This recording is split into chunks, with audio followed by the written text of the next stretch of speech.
Kita mulai dari ayat yang pertama. Mazmur 23 adalah sebuah mazmur yang sering kali dihafal dan bahkan mazmur ini sering dikutip dan bahkan waktu saya dulu di sekolah minggu pasti juga Bapak Ibu kalau pernah besar di sekolah minggu ini merupakan ayat hafalan yang sangat populer gitu ya. Mazmur 23 adalah mazmur yang paling sering dibubuhi di dalam sebuah gift item atau sebuah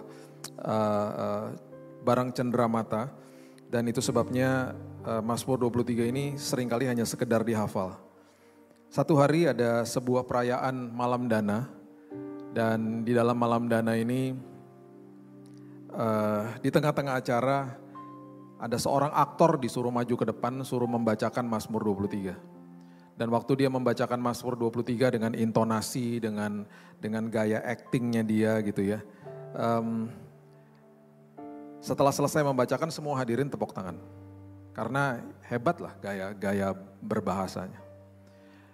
Di ujung daripada acara itu sang hamba Tuhan disuruh maju ke depan sebelum doa berkat disuruh lagi untuk membacakan Mazmur 23. Dia membacakan Mazmur 23 dan setelah dia bacakan semua hadirin terdiam, tidak ada satupun yang tepuk tangan.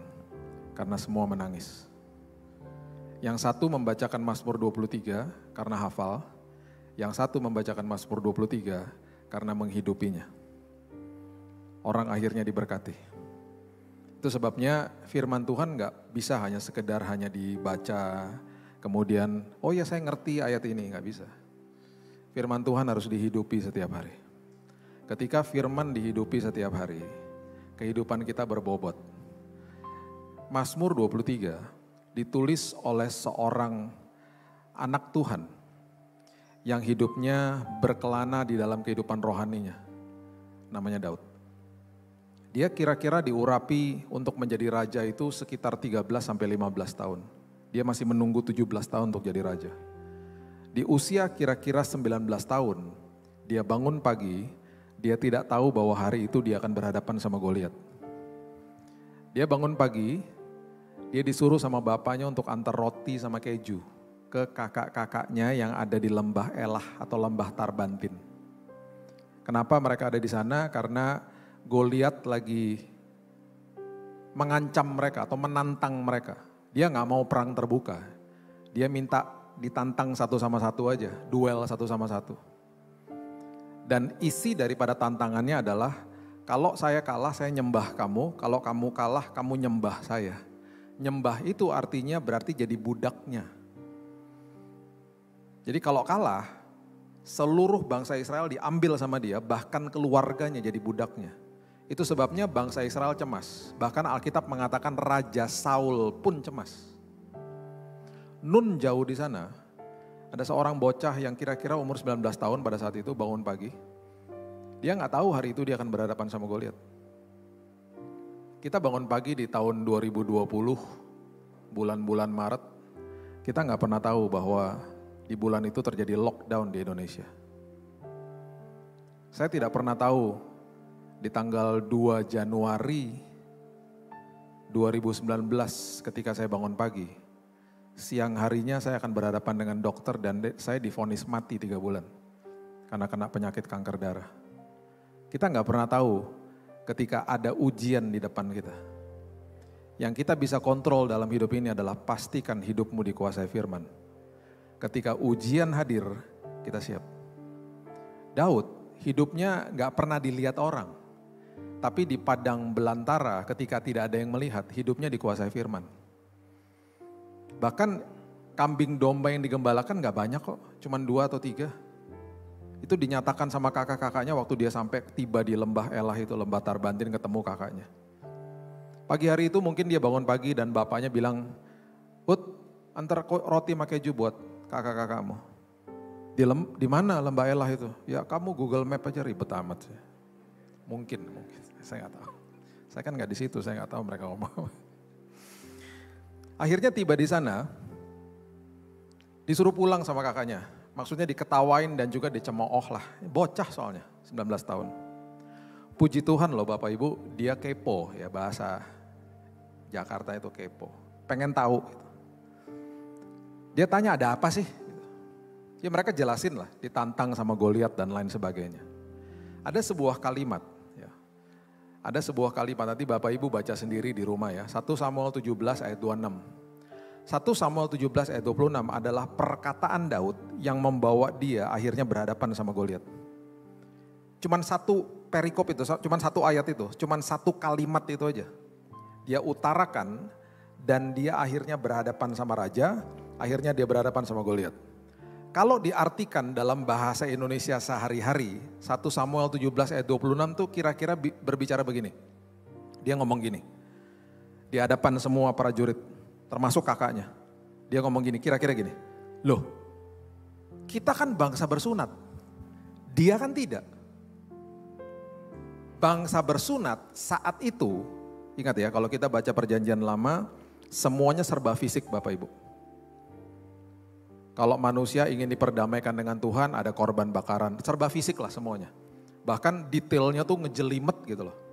Ya, jelimetnya luar biasa. Kaum yang kaya membeli lembu sapi, kaum menengah kambing domba, yang ekonomi paling bawah burung tekukur, dan seterusnya dan seterusnya. Dan bahkan ada peraturan-peraturan kepada imam besar, apinya gak boleh padam. Itu banyak lah. Nah, dulu yang sakral adalah gedung Bait Allah. Dimulai dari tabernakel Musa, kemah Daud dan seterusnya. Bait Allah 1 dan 2. Waktu masuk ke dalam perjanjian baru, semuanya dimentahkan sama Yesus. Karena semuanya yang serba fisik dimasukin dalam sini. Salah satu contohnya dia bilang begini di Matius 12. Sebentar lagi ada yang melebihi Bait Allah. Mereka bingung. Karena dia datang membawa prinsip kerajaan sorga. Karena dia sebentar lagi akan menebus, dia sebentar lagi akan mengubah tatanan kehidupan manusia. Karena dia datang membawa hubungan. Dia tidak datang membawa tata ibadah, dia tidak datang membawa agama. Itu sebabnya hari ini kita kalau berhadapan sama agama Kristen, denominasi, sinode dan lain sebagainya, hormati. Tapi jangan disembah. Yang disembahnya Yesus. Jangan mencibir gereja lain yang tata ibadahnya berbeda dengan kita. Jangan lakukan hal seperti itu, semua punya cara dan hak masing-masing. Yang perlu kita pahami setiap hari adalah saya kejar Yesusnya, bahkan yang dalam tanda kutip produknya gitu ya, mujizat dan berkat itu pun jangan dikejar. Yang dikejar Yesusnya.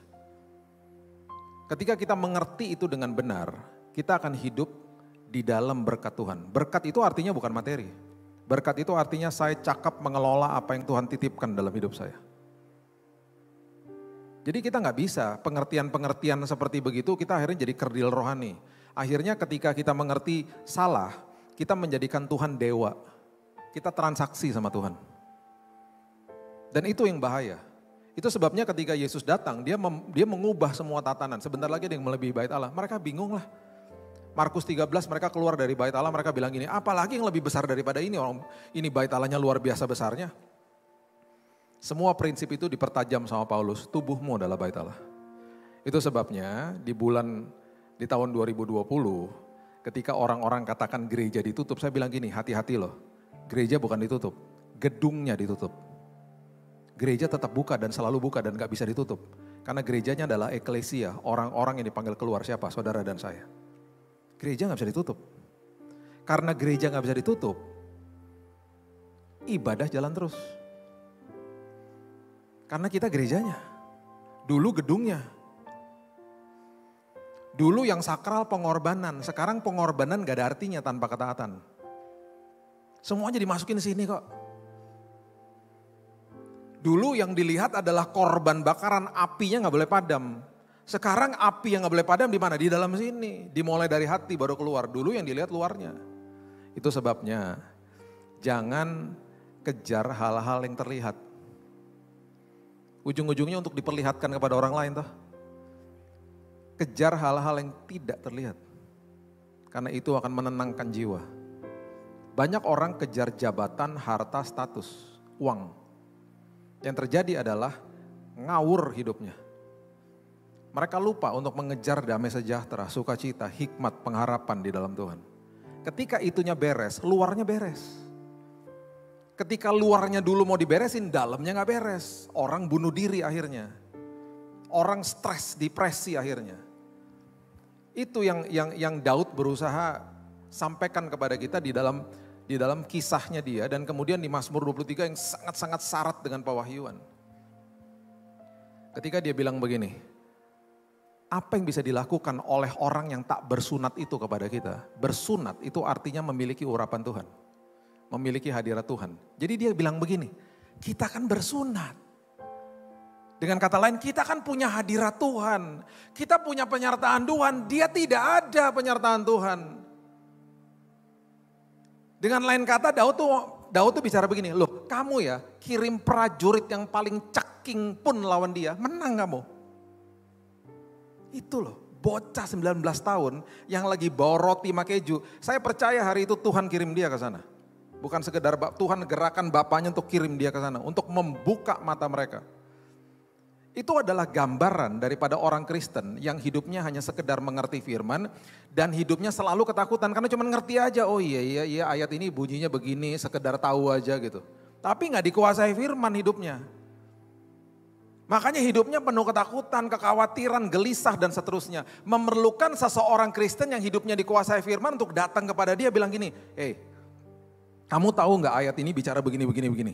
Dan seterusnya.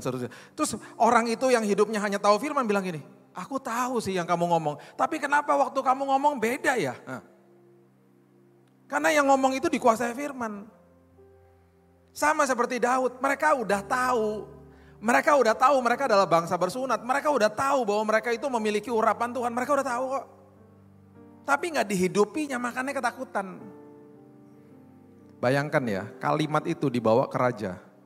Dan gara-gara kalimat itu Daud beraudiensi sama raja. Itu kan pasti prajuritnya ngomong gini sama rajanya. Kan gak didokumentasikan di Alkitab. Itu loh raja, ada bocah lagi bawa roti buat kakak-kakaknya ngomong gini. Bener juga kan raja ya. Raja kan pasti gini, emang iya sih. Kita kan bangsa bersunat raja, iya. Tapi raja dengar sendiri deh, cara dia ngomong beda loh raja, pasti kan gitu.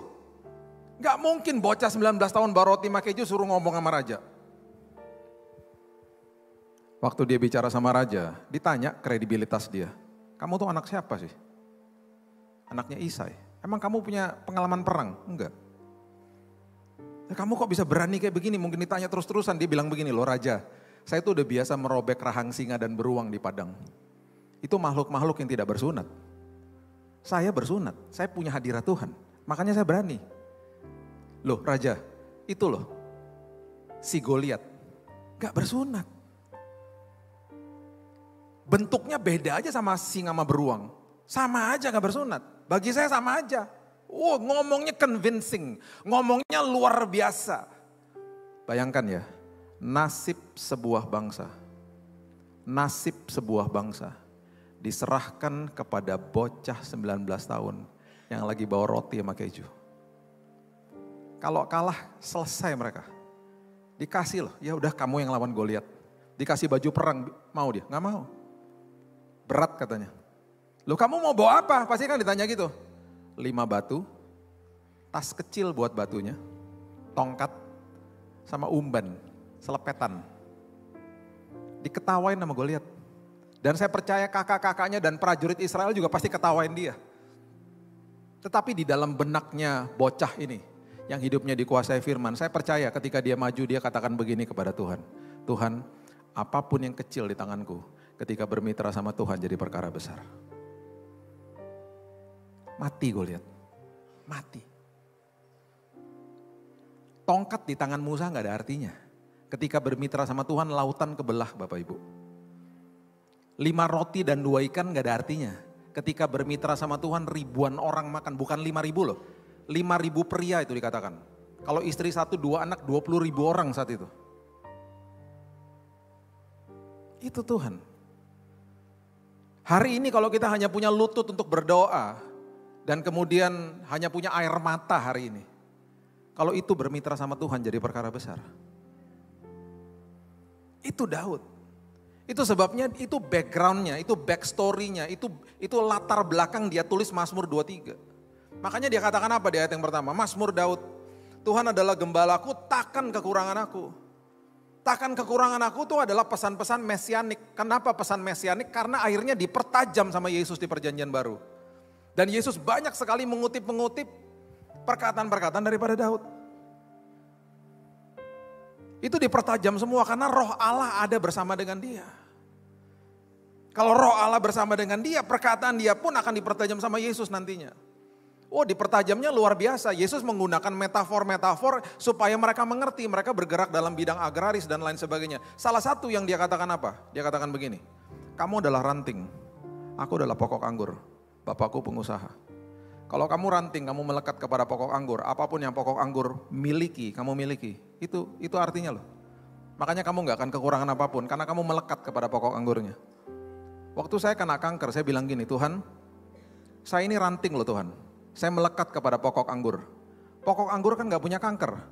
Berarti apapun nutrisi yang pokok anggur miliki mengalir ke tubuhku. Berarti apa? Kesembuhan mengalir kepada tubuhku. Hari ini aku terima kesembuhan dalam nama Yesus. Ketika kita mengerti itu dengan baik dan benar, iman kita bertumbuh dan kokoh ketika ada ujian. Jangan berpikir bahwa saya hari itu kuat, tidak. Saya gak kuat, istri saya gak kuat, anak-anak saya gak kuat. Tapi firman Tuhan yang menguatkan saya. Secara pribadi saya gak kuat. Divonis mati kok. Pak, udah menjalar ke semua tubuh Pak. Hidup Bapak 3 bulan, paling lama 6 bulan Pak. Siap-siap aja. Karena kebenaran firman saya katakan Tuhan, saya tidak akan kekurangan apapun itu. Kalau baca ayat ini, seringkali orang baca ini mikirannya uang, harta, dan jangan mikir-mikir gituan. Tak akan kekurangan suatu apapun berarti semua aspek kehidupan kita gak akan kekurangan gitu loh. Nutrisinya mengalir dalam hidup kita. Makanya Yesus katakan apa? Jangan khawatir, Matius 6 ayat 31. Dan berkata, apakah yang akan kamu makan, minum, dan pakai? Jangan sekedar hanya khawatir, khawatirnya dibahas. Kenapa berkatanya gak pernah dibahas? Jangan khawatir dan berkata. Berkata tuh berarti ngeluh. Jangan ngomong sesuatu, jangan ngeluh, keluarin kata-kata, aduh gimana ya, aduh gimana ya. Makanya saya gak setuju kalau orang-orang Kristen pinjam-pinjam uang. Saya gak setuju. Saya gak ngomongin KPR kredit, bukan itu ya. Telepon-telepon temen gitu, pinjam uang dong. Gak setuju saya. Malu-maluin, anak raja soalnya. Tapi saya udah terjepit Pak, saya udah ke pojok Pak. Tuhan suka kita dalam posisi begitu. Kenapa? Karena ketika mujizatnya terjadi kita akan katakan itu semua karena Tuhan. Pintu sudah tertutup Pak, tapi karena Tuhan terjadi semua, itu baru luar biasa. Kita ya harus mengubah paradigma kita ketika ada sebuah ujian di hadapan kita, itu kesempatan mutiara loh. Itu kenapa ya mutiara ketika terima pasir, itu kesempatan bagi dia untuk jadikan itu mutiara. Nah kita sebaliknya kadang-kadang, nerima pasir, nerima sampah dunia, kita jadi kepahitan lah, kita jadi orang-orang yang akhirnya tak ketakutan lah, gelisah dan lain sebagainya. Justru itu kesempatan, makanya Paulus katakan apa? Aku bermegah di depan kesengsaraan.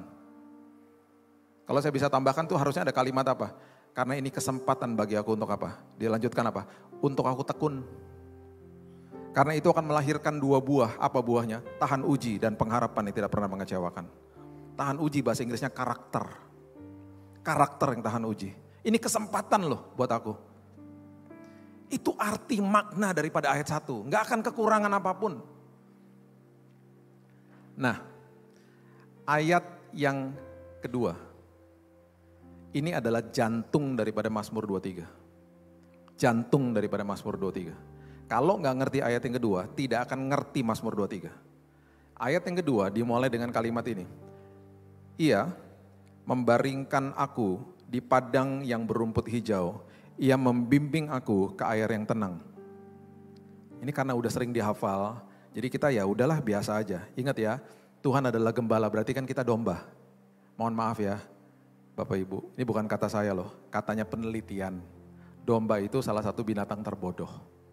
Bapak Ibu kalau buka YouTube, tulis aja, domba yang jatuh ke lubang. Nanti keluar videonya, lagi ditolong itu domba sama seseorang. Dia dengan senang hati, dia suka cita, dia keluar dari lubang ketika berhasil dikeluarkan. Oh dia loncat, jatuh lagi ke lubang yang sama. Itu domba. Domba itu gak bisa dibalikin badannya, harus ditolong untuk dibalikin lagi. Kalau gak mati dia. Domba gak bisa main tak umpet. Pernah main tak umpet? Kalau ketemu gimana? Pas ketemu orangnya. Ketemu kan gitu kan. Domba digituin mati, serangan jantung dia. Lagi ngumpet terus ketemu mati dia langsung. Domba gak bisa kecemplung ke air. Bulunya basah semua hanyut dia. Di tahun 2005 ada 1.500 domba digembalakan sama beberapa gembala di Turki. Dalam hitungan 15-20 menit ketika lagi break makan siang, ditinggal sebentar, ada satu domba terjun ke jurang. Ironisnya diikutin sama 400 teman-temannya, mati semua. Itu domba, gak bisa ditinggal. Domba tuh ya punya karakter gini, gelisah, suka keluar barisan kemana-mana, tapi dia juga bingung harus kemana. Itu domba. Nah itu yang digambarkan kepada manusia yang hidupnya tidak mau melekat kepada Tuhan gitu loh. Makanya ya ketika Yesus mengajarkan perumpamaan tentang anak terhilang, dia katakan apa? Itu detailnya luar biasa tentang si bungsu. Si bungsu ngomong apa? Berikan harta milik kita yang menjadi hakku. Itu ngeri loh. Harta milik kita tuh berarti akses. Dia memisahkan akses kepada kepemilikan. Akses artinya apa yang Bapak punya saya punya. Dia gak mau. Berikan harta milik kita itu akses yang menjadi hakku. Dia minta kepemilikan, dia pergi. Apa yang terjadi? Ampas yang menjadi makanan babi kelihatan menarik untuk dimakan karena habis semuanya. Kita nggak bisa mempunyai prinsip begitu. Di dalam prinsip kerajaan sorga kita bukan pemilik, pengelola. Jadi apapun yang terlepas dari tangan, kalau pemilik ya, terlepas dari tangan, terlepas juga dari hidup. Karena pemilik mau jadi milik sendiri. Tapi kalau akses, apa yang terlepas dari tangan gak akan pernah terlepas dari hidup. Karena akan melekat kepada sumbernya. Supply jalan terus. Gitu loh. Ketika supply jalan terus, makanya firman Tuhan terus katakan, beri, beri. Itu prinsip loh. Prinsip gak bisa dilanggar. Tapi prinsip ketika dihidupi, maksimal akhirnya hidupnya. Itu sebabnya ketika Yesus datang membawa tatanan kerajaan sorga, bingung mereka. Ini kok baru ya? Orang Farisi akhirnya terusik. Dan bahkan ketika dia datang, dia sengaja membuat mujizat di hari Sabat. Karena apa? Membaringkan aku di padang yang berumput hijau itu bicara soal Sabat yang sebenarnya. Ingat ya, tadi saya udah katakan semua yang di perjanjian lama serba fisik. Masuk dalam perjanjian baru dimasukin dalam sini. Sabat itu bukan sekedar hari Minggu saja kita datang beribadah di sini. Kita percuma datang ke sini kalau pikiran dan hati kita tidak masuk ke dalam Sabat, itu maksudnya. Ada buktinya, coba lihat Ibrani pasal yang keempat. Ibrani pasal yang keempat ayat yang ke-11 mengatakan begini. Karena itu, baiklah kita berusaha, kata berusaha adalah spudetso, lakukan dengan segera. Untuk masuk ke dalam perhentian itu. Supaya jangan seorang pun jatuh karena mengikuti contoh ketidaktaatan itu juga. Maksud ayat ini adalah begini. Masuk ke dalam perhentian Tuhan. Perhentian Tuhan itu bukan sekedar tata ibadah di Sabatnya saja, bukan. Bukan sekedar merayakan hari Sabat, bukan.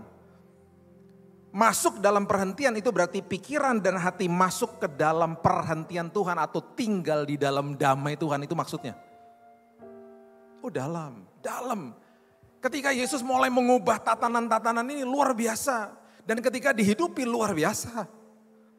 Itu sebabnya yang kita sering kali bahas adalah Yesus meninggalkan Roh Kudus untuk kita, betul. Tapi kenapa gak pernah dibahas ayat selanjutnya? Coba lihat Yohanes 14 ayat 26 dulu, coba lihat ya. Ini akan membukakan pikiran kita sebentar lagi. Yohanes 14 ayat 26 mengatakan begini, kita sudah tahu lah, kita sudah paham ayat ini. Tetapi penghibur, Roh Kudus yang diutus oleh Bapa dalam namaku, dialah yang akan mengajarkan segala sesuatu kepadamu dan akan mengingatkan kamu akan semua yang telah kukatakan kepadamu. Kita udah paham Roh Kudus ditinggalkan bagi kita. Nah ayat selanjutnya kenapa gak pernah dibahas? Coba lihat. Damai sejahtera kutinggalkan bagimu. Damai sejahteraku kuberikan kepadamu dan apa yang kuberikan tidak seperti yang diberikan dunia kepadamu. Kenapa enggak seperti dunia? Dunia memberikan damai setelah badai selesai. Aku memberikan damai dalam segala musim. Ada badai pun ada damaiku. Itu loh. Itu sebabnya dilanjutkan lagi. Jangan gelisah ya, jangan gentar ya hatimu. Kenapa? Karena sebentar lagi aku akan naik ke sorga. Kamu gak akan lihat aku secara fisik. Itu sebabnya kita semuanya ketika kita lahir di dunia ini. Sampai nanti kita menutupkan mata di dunia ini. Kita gak akan lihat Tuhan secara fisik. Yang kita lihat masalah, yang kita lihat penyakit. Kita diminta percaya sama Tuhan berdasarkan hanya mendengar suara Tuhan. Itu pun gak audible. Susah. Makanya Yesus tahu. Makanya dia tinggalkan Roh Kudus sebagai mentor agung kita. Dan juga dia tinggalkan apa? Damai sejahtera. Aku wariskan kepadamu. Ingat ya, tinggal di dalamnya. Pegang firman-Ku teguh-teguh. Simpan di dalam lubuk hatimu. Karena itu sumber daripada kehidupan bahkan kesembuhan dalam hidupmu. Aku tinggalkan semuanya untukmu ya. Kamu gak usah takut.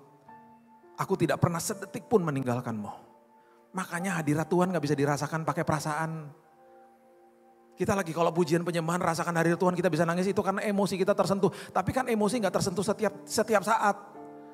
Kalau emosi gak tersentuh setiap saat dan kita gak dalam kondisi yang seolah-olah kayak rasakan hadirat Tuhan bukan berarti Tuhan gak ada. Tuhan tetap ada.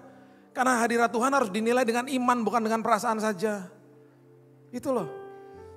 Kalau kita paham tentang itu kita tahu bahwa dia tidak pernah berpaling pun dari kita gak pernah.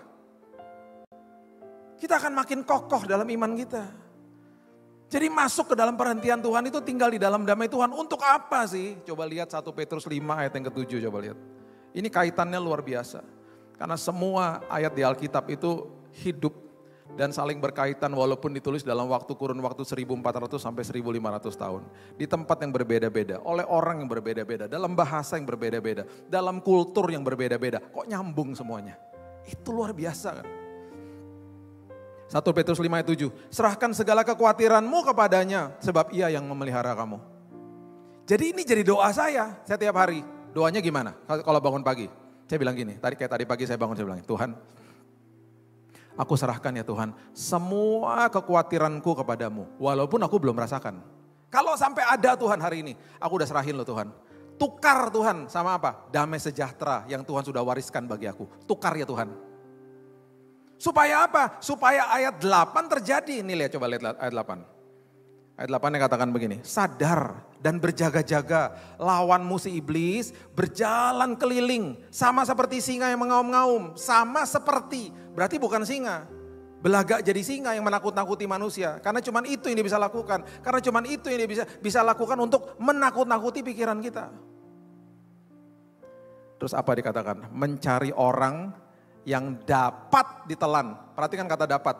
Mencari orang yang dapat ditelan. Ditelan sama apa? Kebohongannya. Cuman itu yang dia bisa lakukan. Cuman bisa bohongin kita. Nah, kalau mencari orang yang dapat ditelan, berarti ada orang-orang yang tidak dapat ditelan sama kebohongannya. Siapa? Semua yang hadir pada pagi hari ini. Gak dapat ditelan sama kebohongannya. Kenapa? Karena setiap pagi berdoanya begini, Tuhan, tukar ya Tuhan semua kekhawatiranku dengan damai sejahtera. Karena aku mau tinggal di dalam damai sejahtera-Mu. Supaya semua kebohongan iblis hari ini tidak akan mempan sama aku. Ada amin? Besok pagi kalau bangun pagi ngomong gitu ya Bapak Ibu. Tuhan, walaupun aku belum merasa kekhawatiran, kalau ada Tuhan hari ini. Aku tukar loh Tuhan hari ini. Aku udah terima damai-Mu. Aku tinggal di dalam damai-Mu Tuhan. Berarti apa? Sepanjang hari ini kalau sampai ada kebohongan iblis, berusaha menakut-nakuti, berusaha ngebohongin aku, gak akan mempan Tuhan. Itu maksudnya dibaringkan di padang berumput hijau. Kata membaringkan tuh kata paksa loh. Supaya apa? Supaya tenang. Ayat yang kedua, katakan apa tadi? Ia membaringkan aku di padang yang berumput hijau, dan kemudian membimbing aku ke air yang tenang. Masuk dalam damai Tuhan, hidupnya tenang. Berkaitan dengan ayat yang ketiga. Jadi apa? Ayat yang ketiga mengatakan apa? Ia menyegarkan jiwaku, menuntun aku di jalan yang benar oleh karena namanya. Ini kesinambungannya luar biasa. Masuk dalam damai Tuhan, hidupnya jadi tenang. Hidupnya jadi tenang, jadi segar. Hidupnya segar, mengambil keputusannya benar akhirnya. Itu adalah jantung Mazmur 23. Kalau nggak ngerti itu, kita nggak akan paham Mazmur 23. Kita hanya sekedar ngutip-ngutip aja akhirnya. Itu yang Daud mau sampaikan kepada kita. Segar jiwanya. Kenapa? Karena nutrisi. Saya pernah tinggal di negara 4 musim, 13 tahun. Berarti 13 kali saya mengalami musim gugur. Kenapa ada musim gugur? Karena musim gugur itu musim sebelum musim dingin. Kenapa musim gugur? Karena pohonnya memberhentikan suplai nutrisi kepada ranting. Akhirnya daunnya berguguran. Supaya nutrisinya disimpan untuk masuk ke dalam musim dingin. Itu ketika musim gugur, wah berantakan kotanya. Bahkan kota-kota itu di Amerika itu untuk membersihkan kotanya itu mengeluarkan uang banyak karena daun di mana-mana dan licin. Ketika musim dingin sudah lewat, nutrisi sudah disimpan berhasil lewat. Masuk ke dalam musim semi, nutrisinya ngalir lagi ke ranting-rantingnya. Timbullah daun-daun yang baru. Alkitab katakan apa? Enggak gitu Alkitab katakannya, enggak seperti prinsip itu. Engkau seperti pohon ditanam di tepi aliran air. Berbuah pada musimnya, daunnya tidak akan layu. Apapun yang kau perbuat berhasil. Berarti apa? Di semua musim kehidupan, daun kita enggak layu. Daun itu menggambarkan semangat hidup kemuliaan Tuhan dalam hidup ini. Musim boleh berganti, semangat damai sejahtera sukacita tetap ada dalam hidupku. Saya terbaring sakit, teman saya bukan orang percaya, WhatsAppin saya malam-malam. Ngobrol-ngobrol lewat WhatsApp. Bill, aku sedih sekali Bill, dengar kabarmu gini. Ngobrol. Tiba-tiba dia bilang gini, kok dari tadi isi WhatsAppmu kok penuh dengan harapan ya? Terus ada kata-kata dia ngomong gini, kok sepertinya kamu punya damai. Wah, kesempatan buat saya. Oh iya, saya punya damai karena saya punya Yesus, saya tulis gitu. Loh, aku tuh gak pernah punya damai kayak begitu. Gimana cara dapetnya? Oh, kesempatan. Kamu minta sama Yesusku.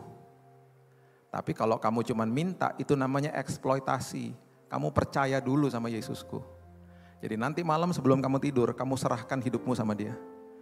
Kamu percaya dulu sama dia, baru kamu minta damai sejahtera. Aku seumur hidup gak pernah loh punya damai sejahtera. Aku stres melulu hidupnya. Bapak Ibu gak sampai 12 jam.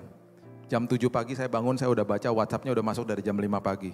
Bill, aku tadi malam tidur, mimpi dihampiri sama Yesusmu. Aku bangun pagi hari ini, aku penuh dengan damai yang aku gak pernah rasakan sebelumnya. Aku cuma mau kasih tahu sama kamu, hari ini aku percaya sama Yesusmu. Aku doakan kamu sembuh. Kalau kamu pulang nanti aku minta didoakan ke rumahmu ya. Sampai hari ini orang ini menjadi orang percaya. Kenapa? Musim boleh berganti. Musim boleh berganti. Daun tidak akan layu. Gitu loh. Itu maksudnya. Makanya apa? Masuk dalam damai Tuhan. Tenang, segar. Segar tuh maksudnya gak layu. Mengambil keputusannya benar akhirnya. Ketika itu kita udah ngerti dengan baik dan benar, baru ayat 4 bisa kita hadapi dengan luar biasa. Karena ayat 4 ayat yang paling menakutkan. Ayat 4 bilang begini, sekalipun aku berjalan dalam lembah kekelaman, aku tidak takut bahaya. Karena pikiran dan hatiku sudah masuk dalam damai Tuhan kok. Aku udah ngerti bahwa dia tidak pernah berseberangan dengan aku kok. Sebab engkau besertaku, gadamu, itu berarti kalau misalnya ada musuh, untuk mukul serigala, dan tongkatmu itu kalau sampai kita keluar barisan digait sama gembalanya untuk masuk lagi, itulah yang menghibur aku. Ayat ini, kalau Bapak Ibu baca dalam bahasa Inggrisnya, lebih penuh dengan pewahyuan yang sebenarnya. Karena di dalam bahasa Inggrisnya mendekati bahasa aslinya mengatakan begini. By the way, Alkitab yang TB2 sudah keluar ya Bapak Ibu ya, sudah tersedia ya. Jadi kalau ada kesempatan bisa dibeli. Banyak sekali perubahan-perubahan kata-kata. Nah, dikatakan begini, though I walk through, bahasa Inggrisnya. Ketika aku lewat, lembah kekelaman itu bahasa Inggrisnya apa? The valley of the shadow of death. Sekalipun aku lewat, berarti kita cuma lewat. Kalau ada ujian kehidupan tuh kita cuma lewat. Lewatnya sama Tuhan. Kenapa? Karena Daud lagi katakan begini, engkau lagi melewati lembah bayang-bayang maut. Kenapa bayang-bayang maut? Karena seringkali bayangan itu tampaknya lebih besar daripada aslinya. Seringkali iblis membesar-besarkan masalah gitu loh. Dibuat kelihatannya lebih besar padahal enggak. Dia berusaha ngebohongin kita kok. Makanya banyak hoax. Kemudian kalau bayangan tuh enggak akan bisa melukai kita. Enggak ada berita bapak-bapak meninggal karena ditabrak bayangan truk, enggak ada. Bayangan enggak bisa ngelukai kita, amin. Itu loh, itu pewahyuan yang Daud mau sampaikan. Terus kenapa di situ ada bayangan? Karena di dalam lembah yang paling gelap pun, kalau ada bayangan berarti ada cahaya. Cahayanya siapa? Ada Tuhan hadir di situ. Jalan sama kita. Tapi kok kecil Pak cahayanya? Karena firman Tuhan pelita bukan lampu sorot. Saya ada di lantai 8 di rumah sakit. waktu saya di kemo. Itu lantai kemo Bapak Ibu. Yang saya dengar tiap hari dan saya lihat. Orang nangis, orang menjerit, orang meninggal, orang mau bunuh diri. Itu lantai kemo soalnya. Kanker tuh sakit, di kemo makin sakit. Makanya saya baru nyadar, oh semua jendela di lantai 8 ada tralisnya. Karena ketika dibuka sama pasiennya dia mau terjun. Sampai pasien-pasien tuh diborgol di tempat tidur. Saya lagi terapi jalan setelah berminggu-minggu gak jalan. Terapi jalan di hallnya, pelan-pelan. Tubuhnya udah hancur kayak tengkorak. Itu saya lihat, tiba-tiba suster keluar dari pintu kamar pegangin perutnya. Kenapa suster? Ditendang sama pasiennya. Meronta-ronta karena diborgol di tempat tidur. Berteriak-teriak, saya mau mati aja. Sementara saya dalam kondisi yang sudah hancur fisiknya. Lagi jalan sama istri saya, lagi terapi jalan. Kita bilang apa? Ada pengharapan di dalam Tuhan. Perbedaannya cuma satu. Saya kenal sumbernya. Mereka gak kenal sumbernya. Sumber saya adalah sumber atas segala sumber. Raja atas segala raja. Pokok anggur yang sehat dan tidak mempunyai kanker. Itu yang saya lihat. Itu lembah bayang-bayang maut saya. Makanya saya bisa ngomong, kenapa? Karena saya lihat sendiri kok. Saya lihat sendiri tubuh saya hancur. Saya lihat sendiri ketika dokter masuk dia bilang, Pak dada Bapak dibolongin Pak. Dan Bapak akan dimasukin cairan kemo. Kemudian dia bilang, Pak cairan ini keras Pak. Satu tetes jatuh ke tangannya suster aja ketika suster beberes melepuh kulitnya. Jadi Bapak bisa bayangkan 1 hari 500 mili Pak kali 7 hari nonstop 3,5 liter masuk dalam tubuh Bapak. Kalau satu tetes kulit melepuh 3,5 liter masuk ke dalam tubuh Bapak, organ-organ Bapak melepuh Pak di dalam Pak. Jadi setelah 1 minggu Pak organ-organnya hancur, Bapak masuk ICU, Bapak koma mati Pak. Lah ngapain diobatin kalau gitu? Gimana tuh? Udah gak ada harapan Pak. Tingkat keberhasilannya 30%, 70% gagal. 30% kalaupun berhasil hanya melanjutkan kehidupan cuma 6 bulan. Betul, setelah 1 minggu bersin keluar darah semua, hancur sininya. Sebelum ada COVID, paru-paru putih saya udah dilarikan masuk ke dalam ruang tindakan karena paru-paru saya hancur semuanya. Dikeluarin cairan-cairan dari sini, tubuh saya ditusuk-tusuk udah gak karu-karuan. Tiba-tiba, dalam hitungan beberapa minggu, dokternya membuat jurnal.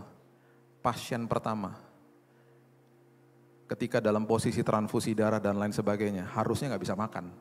Ini makan kok bisa sampai 2 porsi. Dokter membuat jurnal, ini pasien pertama, kan cairan kemo keras. Berarti harus ada sariawan di mulutnya dan penuh sariawan gak bisa makan. Pasien pertama 1 pun sariawan gak ada. Sampai di center sama dia, gak percaya dia. Gak ada, coba buka mulut, gak percaya dia lihat. Kok bisa ya? Dalam hitungan 1 bulan, 10 dokter cek saya. Dia tusuk sumsum tulang belakang, diambil sampelnya. Di hari itu mereka nyatakan, Pak kankernya tidak bisa kami temukan, hilang Pak. Hilang. Itu mujizat. Nah ketika orang datang kepada saya bilang gini, Pak Bapak terima mujizat Tuhan Pak, kesembuhan. Bukan. Mujizatnya apa tahu? Saya, istri saya, kedua anak saya diubahkan Tuhan. Itu mujizatnya. Kesembuhannya bonus. Kesembuhan itu tinggal balikin tangan Tuhan, sembuh. Perubahan karakter itu tergantung kita. Jadi kalau ada masalah, ini kesempatan karakterku berubah gitu loh. Paradigmanya harus begitu, itu dewasa namanya. Masalahnya urusan Tuhan, kan udah serahin sama Tuhan. Tukar sama damai sejahtera. Itu sebabnya ayat yang kelima mengatakan, engkau menyediakan hidangan bagiku di hadapan lawanku. Makanya secara fisik kita bisa makan, secara rohani kita bisa berdoa. Karena disediakan hidangan kok sama Tuhan, berarti bisa makan. Hidangan ini pesta loh, feast bahasa Inggrisnya. Bukan makanan snack, bukan. Tamunya cuman kita kok, makanannya banyak berlimpah, ayo makan kata Tuhan. Itu berarti kita gak stres, ini gambaran orang gak akan stres. Engkau mengurapi kepalaku dengan minyak, pialaku penuh melimpah tuh bicara soal urapan. Jadi ada masalah, ada urapan Tuhan. Maksudnya hikmat Tuhan tuh kita ngerti, oh ya ini harus mengambil keputusan ini ya, harus mengambil keputusan, ada pimpinan Tuhan. Itu maksudnya. Nanti Bapak Ibu baca sendiri di rumah, Kisah Rasul 12 ayat 6 sampai 7. Kalau mau lihat gambaran orang yang hidupnya disediakan hidangan bagi Tuhan, Petrus, temannya Yakobus baru dipenggal kepalanya. Besok dia akan diperhadapkan dengan orang banyak, ada kemungkinan besar dia martir juga. Dimasukin penjara, di borgol, ada prajurit mengawal di kanan kirinya dan di luar penjara. Malam hari itu, ya, Kisah Para Rasul ditulis oleh Dr. Lukas. Dr. Lukas ini kalau nulis detail, dia tulis begini, malaikat turun ke tempat itu, ke penjara itu. Cahaya bersinar dalam ruangan itu. Detail loh tulisnya. Dengan kata lain, Lukas lagi kasih tahu begini, loh malaikat tuh datang, biasanya kalau malaikat datang manusia ketakutan. Ini dalam sejarah perserikatan kemalaikatan, sejarah pertama kali ya malaikat hadir, manusianya nggak bangun. Kenapa? Karena Alkitab dengan jelas mengatakan malaikat itu menepuk Petrus untuk membangunkannya. Berarti Petrus tidur nyenyak malam hari itu. Menghadapi kematian dia tidur nyenyak, itu gambaran hidangan disiapkan sama Tuhan di depan lawanmu. Itu gambarannya. Itu maksudnya.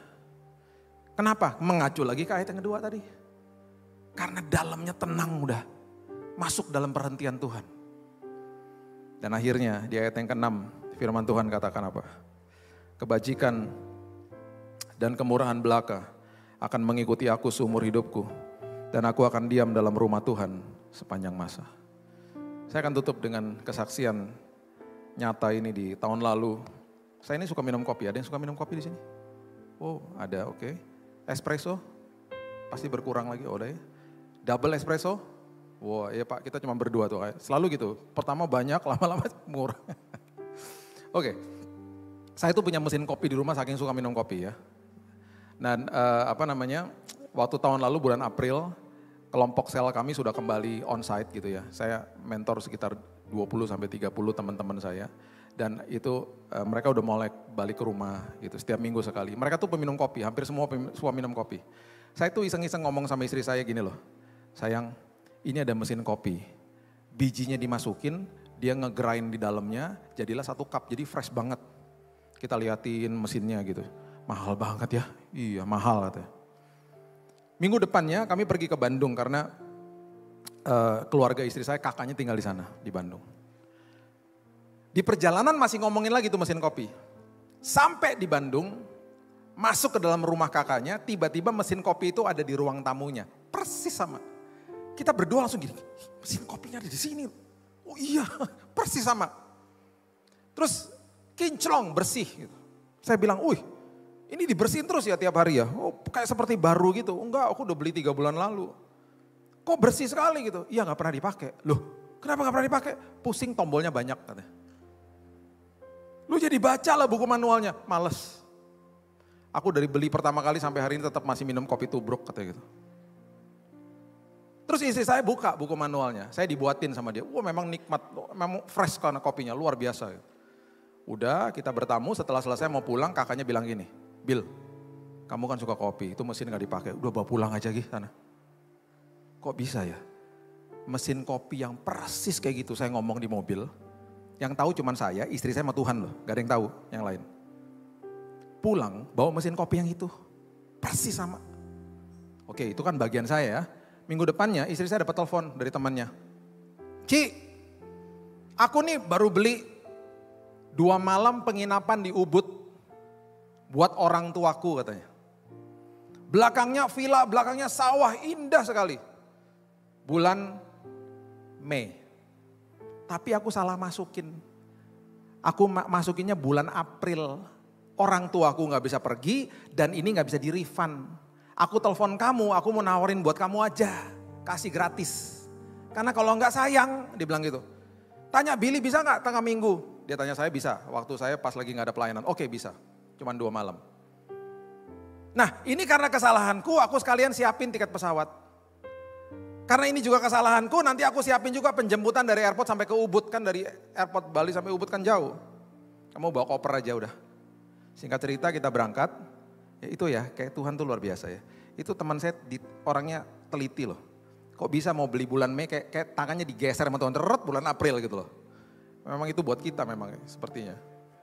Kayak kakak ipar saya juga gitu tuh kayaknya. Saya bilang sama istri, kok bisa ya dia beli 3 bulan lalu, terus Tuhan kirim kita ke sana gitu. Itu kayak Tuhan udah ngerangkein semuanya gitu loh.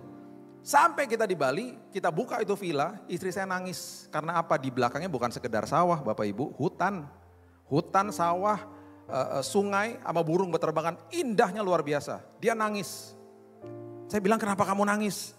Aku punya pengakuan katanya. Beberapa bulan yang lalu aku berdoa sama Tuhan, aku mintanya detail loh. Kok dikasihnya detailnya persis. Aku bilang gini, Tuhan kan schedule udah penuh. Pengen deh liburan 2 malam aja Tuhan sama suamiku berduaan aja. Di sebuah tempat yang belakangnya sawah. 2 malam Tuhan kasih 2 malam. Saya pas lihat dengar dia ngomong gitu saya bilang, loh lain kali jangan 2 malam mintanya. Rugi kamu, minta 2 malam dikasih 2 malam, sama minta seminggu lain kali. Gak bercanda. Maksud saya gini loh Bapak Ibu, mesin kopi sama villa di Ubud itu bukan kebutuhan, itu cuman keinginan. Kalau keinginan aja dikasihnya detail sama Tuhan, apalagi kebutuhan kita. Apalagi kesembuhan, pemulihan, kesehatan. Tuhan sudah siapkan yang terbaik bagi kita. Masa depan kita ditanggung penuh sama Tuhan. Kita gak bisa lihat, tapi Tuhan sudah ada di sana. Menyiapkan yang terbaik bagi kita. Karena apa? Kebajikan dan kemurahan mengikuti kita. Berikan tepuk tangan kita untuk Tuhan kita.